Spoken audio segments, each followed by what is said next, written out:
Well, you would have heard plenty today about AUKUS. We don't need to explain it all over again, but here's a little bit of what Albo had to say earlier today when he announced the deal for our new submarines.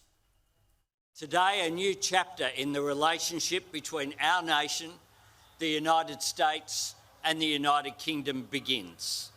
A friendship built on our shared values, our commitment to democracy and our common vision for a peaceful and a prosperous future. So the first submarine to be built in Adelaide will be delivered in 2042. They're saying the cost of this thing could be between $268 billion to $368 billion. We don't really know, it's a bit of an estimate, but we're just going to do it anyway. Here's a bit of what Dutton had to say about that. We have to make sure that there is transparency and honesty with the Australian people about the cost involved in AUKUS. It's not credible for the government to say that there's no net impact, even over the forward estimates.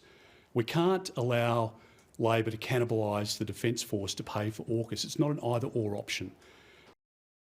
Now, it's a fair point. It's a lot of money, but ultimately it's money that we need to spend to ensure the security of our nation, particularly with a rising China. Perhaps not over at the ABC, though. On my drive into the studio today, they gave no less than 5 minutes of airtime to quote-unquote pacifists who believe that us building these submarines is going to cause the war with China. Take a listen to this garbage. That's just a really huge mistake to think that we build peace through arming up. The best way for us to be secure is to have good relations with our neighbours. And what is being proposed now is more likely to result in a war. Well, boys and girls, the problem is solved. We do not need the subs.